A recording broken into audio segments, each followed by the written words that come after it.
Hello everybody, welcome back to iContas CLAT YouTube channel. और आज इस वीडियो में आपको बताने वाली हूँ कि आपको एलिट एग्ज़ाम में, that is all India law entrance test में, क्लैट से ज़्यादा क्या करने की ज़रूरत है so that you can ace this one particular examination. Now to understand, सबसे पहले आपको ये समझना होगा कि क्लैट और एलिट में एग्जैक्टली डिफरेंस क्या है। The only difference between CLAT and elite exam is that CLAT आपका होता है सारी नेशनल और यूनिवर्सिटीज़ के लिए एक्सेप्ट एनएलयू दिल्ली। आपका एनएलयू दिल्ली का जो एंट्रेंस एग्जाम होता है वो होता है आपका AILET, which is called as AILET, all India law entrance test. And बाकी सारी जितनी यूनिवर्सिटीज़ हैं उनके लिए होता है क्लैट और एनएलयू दिल्ली के लिए होता है एलिट, राइट। नाउ अब इस वीडियो में हम क्या देखने वाले हैं, that what is AILET all about, what more to do beyond CLAT, detailed syllabus and what are the important dates for your AILET 2026, right. What is AILET exam? AILET is a national level all India law entrance test examination conducted by the National Law University Delhi every year for the admission to UG, PG and PhD programmes. अब ये सिर्फ और सिर्फ UG programme के लिए नहीं होता है, ये PG प्रोग्राम के लिए भी होता है और ये PhD प्रोग्राम के लिए भी होता है। But if you are someone who is in class 11th और 12th, then you will be appearing for the UG examination, which is an undergraduate examination, not for any postgraduate or PhD program. You will be applying for AILET UG examination offered by National Law Universities Delhi. Delhi की National Law University के लिए आप जो exam देते हो उसको बोलते हैं AILET, AILET.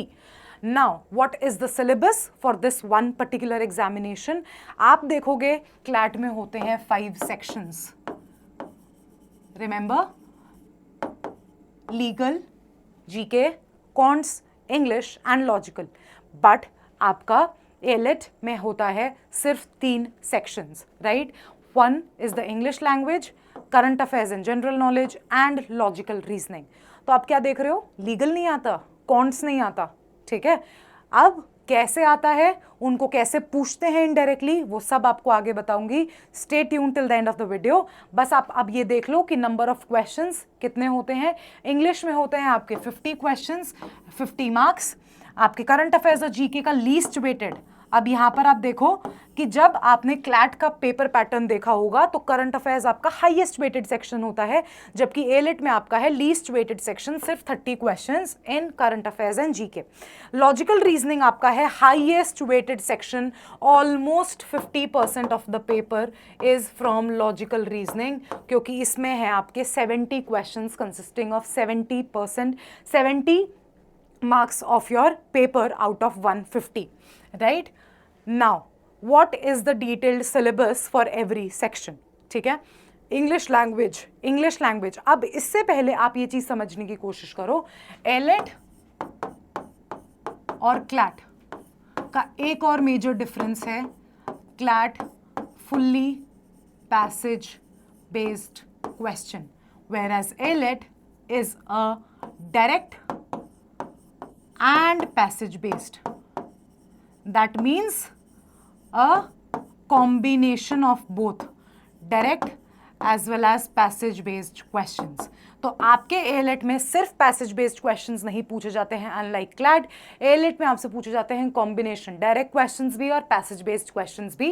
एंड इसीलिए 150 questions are comparatively easier to solve in that one particular time threshold, because direct questions को पढ़ने में आपको ज़्यादा टाइम नहीं लगता है, right.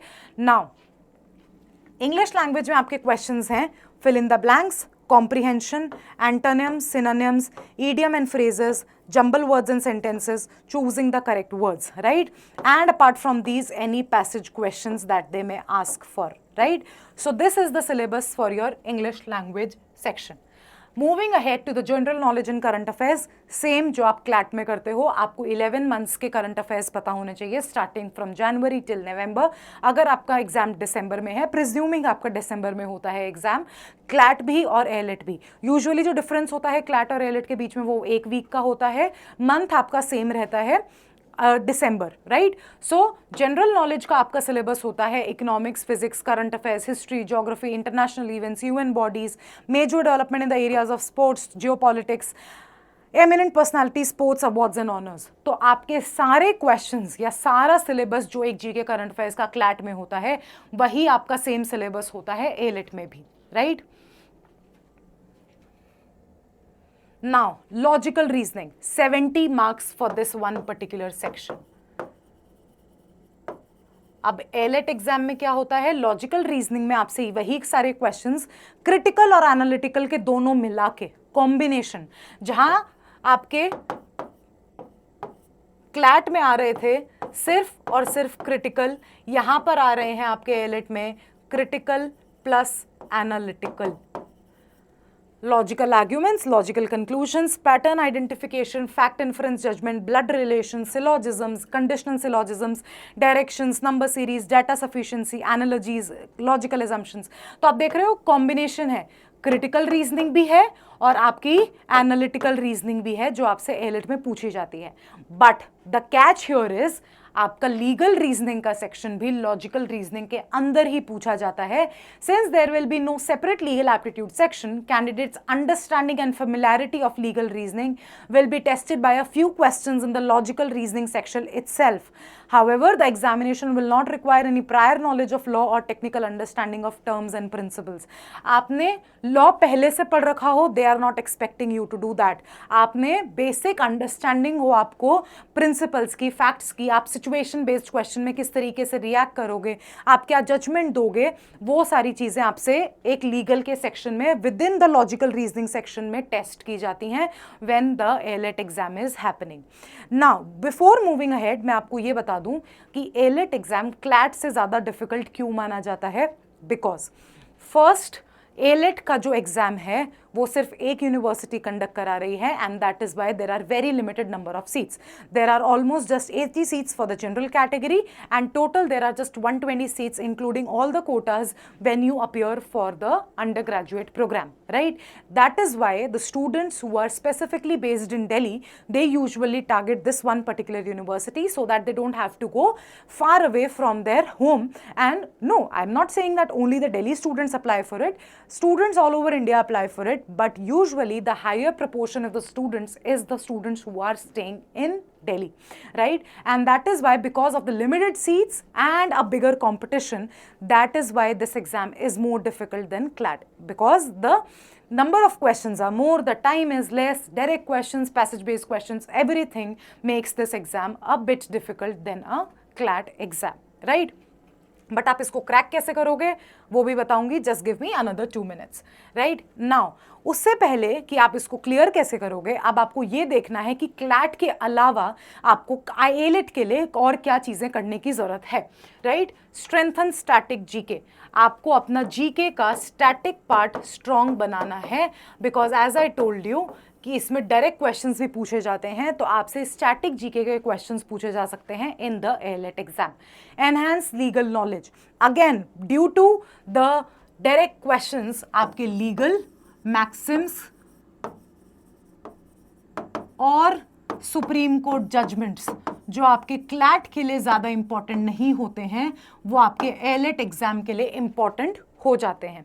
Now moving ahead, practice analytical reasoning, जैसे कि मैंने आपको लॉजिकल रीजनिंग के सेक्शन में बताया, एलेट एग्जाम में आती है क्रिटिकल प्लस एनालिटिकल रीजनिंग, जबकि क्लैट में आती है सिर्फ क्रिटिकल रीजनिंग। तो क्रिटिकल रीजनिंग तो आप क्लैट के थ्रू पढ़ लोगे, बट एनालिटिकल रीजनिंग अगर आपको करनी है तो वो आपको अलग से करनी होगी when you prepare for AILET examination, in which जिसमें पजल्स आते हैं, कोडिंग डिकोडिंग आती है, डायरेक्शंस आते हैं, ये सारी चीजें आपको करनी होंगी in analytical reasoning beyond CLAT, right?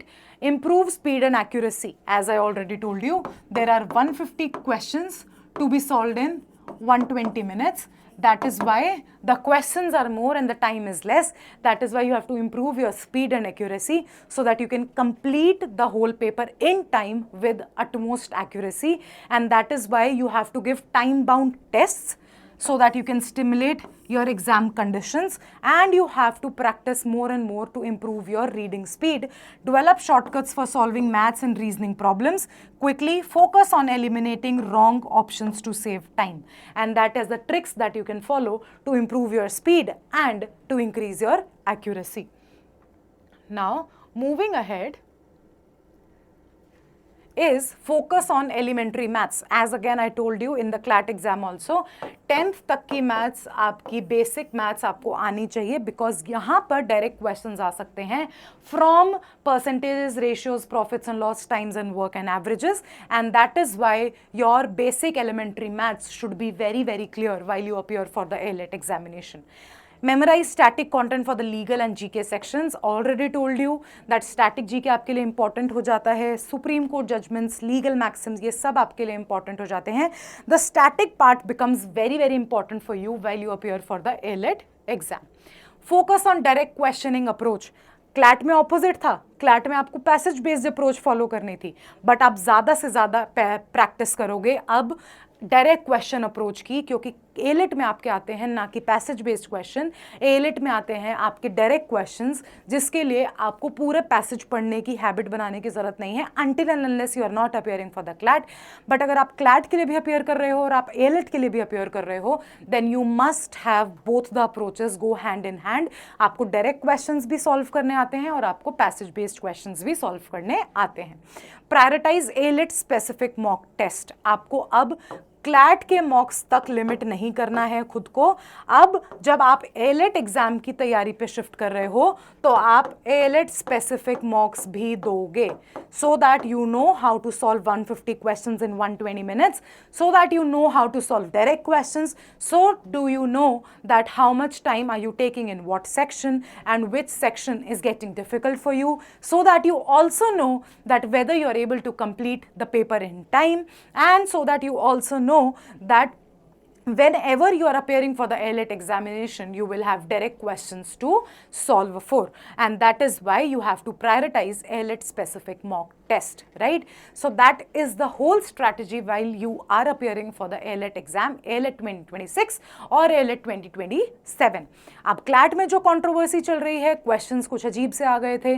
ALET में यूजुअली ऐसा नहीं होता है, बिकॉज एक यूनिवर्सिटी इस एग्जाम को कंडक्ट करा रही है, बहुत अच्छा पेपर सेट होता है, स्पेसिफिक क्वेश्चन सेट होते हैं, रिजल्ट बहुत टाइम से आता है, so you don't have to worry for this one particular. But अगर आप इस एग्जाम के लिए बहुत स्ट्रैटेजिकली प्रिपेयर कर लो तो trust me, you can clear this examination in just one go.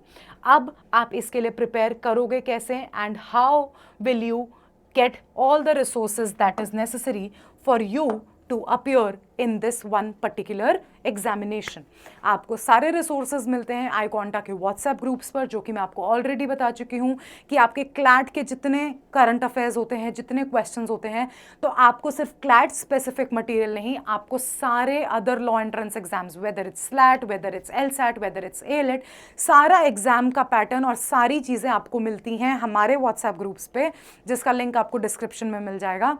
Till then if you have any queries related to AILET, then आप हमारे कमेंट सेक्शन में बता दो that what is this query and we'll be happy to solve you out. And if you also want to have an extensive approach to this one particular examination, you can join our batch which is starting recently, and you can visit our website www.iconta.in/clat to get all the information.